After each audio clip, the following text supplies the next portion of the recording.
Kanisa hii ni kanisa ya kiunabii.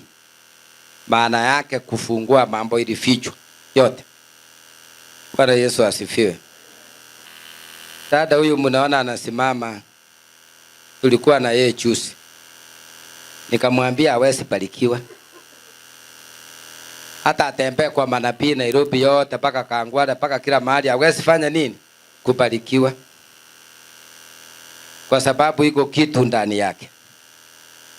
Inasumbua kanisa, inasumbua masomo ya watoto, inasumbua wengine hata kwa ruhusia kansa. Na mimi ile kitu inafanya ni mshukuru. Nilimwambia akienda nyumbani ajipeleke kwa mkutano, alafu baadaye aniletee majibu. Kwa sababu mimi najua vile Mungu anafanya kazi. Kama anataka baraka za dunia hii, lazima ajitenga na ile roho ya zamani kama ya Simon. Simon alikuwa pastor. Alikuwa na roho gani? Sasa anaposimama kuongea hapa, sitaki umwangalie yeye. Nataka ujiangalie wewe. Sababu kuna wengine wawili watatu hapa wanatumia roho pia kama yake. Kwa hivyo usije ukasema ni yeye. Ni yeye. Ukosa kujiangalia wewe. Bwana Yesu asifiwe. Biblia inasema ushuhuda unapotolewa unachenga wale wanaosikiza. Bwana Yesu asifiwe. Kwa sababu yeye alikubali, akabeba ile vitu anatumia jana tukachoma. Wale wangapi tulikuwa nao jana jioni waliona hiyo? Hiyo ndio mimi niliitiwa. Ampigi makofi ama mmechoka? Wewe unastuka, wewe pia ni mmoja wao. Bwana Yesu asifiwe. Mwambie mwenzako tunajua wewe si mbaya. Lakini kama iko kitu mbaya ndani yako, hata kama ulipewa na soso, hapa iwezi kusimama. Tutaomba na itaondolewa. Mwambie tena tutaomba na itaondolewa. Katika jina la Yesu. Tupie Yesu makofi. Amen. Biblia inasema yule atajifungua na yeye atafanya nini? Atafunguliwa. Sasa najua kazi ya uchawi, kazi ya uganga, kazi ya Illuminati, hiyo pia ni kikundi inaitwa chesi ya giza. Na kwa hiyo chesi ya giza tunapopigana naye, atupigani wenye na hawatakangi washindwe. Hawataki mmoja atoke kwa kiko. Mmoja akitoka wanampiga vita. Bwana Yesu asifiwe. So mimi nilimwambia vile tumechoma hii vitu ni vitu ya giza, hii nguo atajieleza mwenyewe. Na kutoka hapo nikamwambia sasa tutaomba hapa, nimumwagie mafuta ya upako imulinde, wakija kumupiga vita ile vita irudi. Na yeye jana aliomba msamaha, lakini tena akiongea kwa hii madhabahu Mungu atampa hiyo neema. Si ni kweli? Bwana Yesu asifiwe. Uko tayari kuongea? Sawa, utaweza anza. Mimi nimekuwa na hiyo roho ya kusumbua watu. Hiyo roho nilipata kule Ushago. Ni roho gani hiyo? Ni roho ya uchawi. Nilipata pale Ushago. Na mwenye alinipea si mzazi wangu.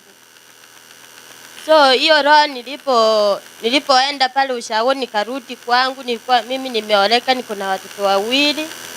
Kwa nyumba yangu pia ilianza tu vita. Vile ninakufanyia vita wewe, vile inanifanyia mimi kwangu. Nilianza kufukuza mume wangu, akaondoka, na hata mawazo yake wala kufikiria kama kule nyuma ameacha watu wa kukula ama kukunywa, hakuwa anakumbuka, hata hakumbuki chochote. Sasa alipoenda ndio hiyo roho sasa mimi nikikuja kama ni kwako ninakuachia visirani. Sasa kama wewe ni mwanamke, nimekuja nimekusalimia, bwana wako akuje anipate hapo, mimi nitakuhaga vizuri niende.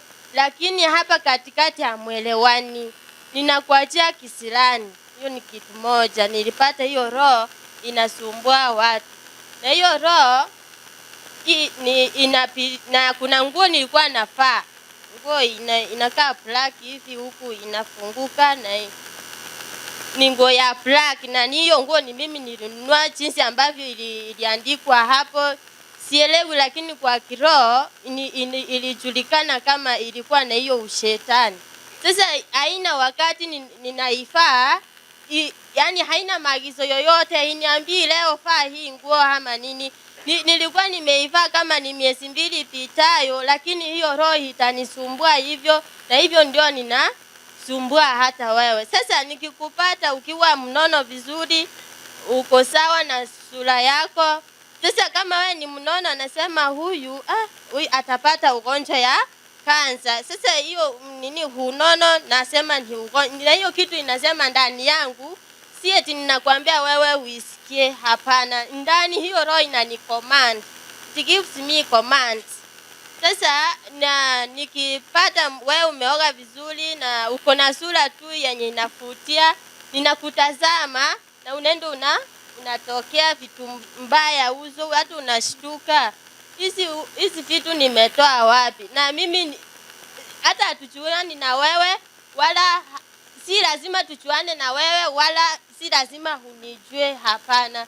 Hiyo roho imekuwa ikisumbua, inakutumia magonjwa, na ugonjwa ya kwanza ni kufura miguu. Sasa kufura miguu mimi mwenyewe ilinianzia mimi, nikafura. Na watu wengine nao pia wanafura. Sasa ile time nimekuja huku maombi, pastor kaomba, ndio maombi yangu miguu yangu ikanyooka. Sasa hii time nimekuwa nikikucha maombi, pastor ndiye aliniambia. Sasa mimi hiyo roho ilifika mahali hata akiomba ila akipiga ishindwe katika jina la Yesu. Watu amefunga mlango, niko nje, nataka niingie ndani, mimi mwenyewe nashtuka. Halafu hiyo kitu inani command, acha tu. Sasa hata nikiingia katikati mwenu akianza kuomba, mimi nachawa na uoga tu. Niko na ile uoga mingi sana. Yani hata akinipoint aniulizie, mwanzo inanichanganyisha. Hata akiniuliza hii na hii kwa aje, inanichanganyisha, sielezi kitu ambacho kinaeleweka. Sasa mimi naomba Bwana Yesu ni Bwana, anifungue kutoka kwa hiyo uchawi. Na mambo ya wanafunzi education, maana mimi mwenyewe ni mwalimu. Sasa ilifika mahali mimi mwenyewe kwanza inanianzia mimi. The time nilikuwa nafunza watoto hadi wanaelewa kabisa. Hiyo roho ikaanza inanicommand, ninaketi pale, hata nikisunguka hapo kutafuta vitabu, ninaachana na hizo, ninafunika na uweka vitabu pale. Sasa watoto wakipita mtihani, nijue kwamba wanapita, wana decrease hiyo masomo yao. Sasa mtihani hawaendi sana, hawapiti, huwa inawa affect pia. Sema wanafunzi wapite. Amen. Haya, endelea. Na hiyo roho ilikuwa inasumbua sana sana watu wenye tumekaa na wao kama marafiki wangu. Wengi wao mimi hawanipei habari kwamba wamefaulu. Huwa wananiambia wao sometimes wanakorobishana. Huwa wananiambia kama kazi imeisha. Mwanzo kazi kuisha inaanza na mimi. Mimi kazi iliisha ya hiyo ualimu. Nika strive last year that time ni kuchoma mahindi pale barabarani. Kutoka mwalimu wa class mpaka nikaenda pale barabarani kubeba mahindi, nasunguka kustrive maisha. Hiyo roho ilikuwa inaanza na mimi ndio ikufikie wewe mwenye unakaa na mimi. Sasa kuna hiyo roho ilikuwa kama ni kazi unaniambia unaenda kujaribu mahali uende upate. Mimi sijui kama sijui kama hiyo roho itakufuata usiende kupata. Utanieleza vizuri, nikwambie haya basi wewe tu jaribu, Mungu akufanya nini? Akufungulie. Ukienda pale utarudi utaniambia kwamba mimi nilifika hapa sikupata hiyo kazi, sikufanikiwa. Sasa ilikuwa ni kitu ngumu. Hata mimi mwenyewe nikaanza kujifikiria, hata nikiwa pale kwangu nikasema, huyu Mungu wangu ninaenda kanisa ndio, lakini nitasimama niambie mtu nini amenitendea nini? Kanisa yako ni gani? Ni SDA. Sasa nitasema of course Mungu ni mzuri, ninamjua, lakini nitasimama mbele ya mtu mwenye ameyapitia na nimwambie nini, na kitazama na hii picha yangu ya maisha.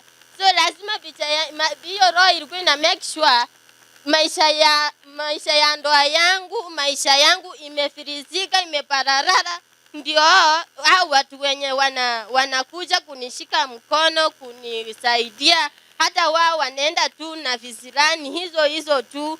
Hata ni maombi tu. Ni maombi tu imeniokoa, ni maombi tu. Haya, sasa umeamuaje? Leo nimeamua kwamba Yesu ni Bwana.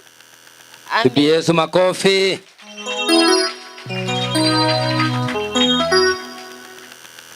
Yesu ni Bwana, amenisaidia. Hata umbali huu amenileta, singekuwa walimu kama si yeye. Sasa naomba Mungu anisamee, na kama ukweli ninamwomba kutoka ndani mwangu anisamee. Tuseme sote Mungu amsamee. Tena tusimame juu sasa. Ibrahimu na Isaka na Yakobo, utupae baraka. Mtakase dada huyu 7 mara 70. Umemtoa kwa uchawi, umemleta kwenye nuru. Naomba Mungu wa Israeli, kila jeshi la giza litakapo kupigana na yeye, upigane usiku na mchana. Umulinde na umulindie imani, asije akarudi nyuma. Umuose usiku na mchana na umtakase katika jina la Yesu. Nimemmwagia hii mafuta ili iwe ya baraka katika jina la Yesu. Naomba na kuamini. Amen. Tupie Yesu makofi.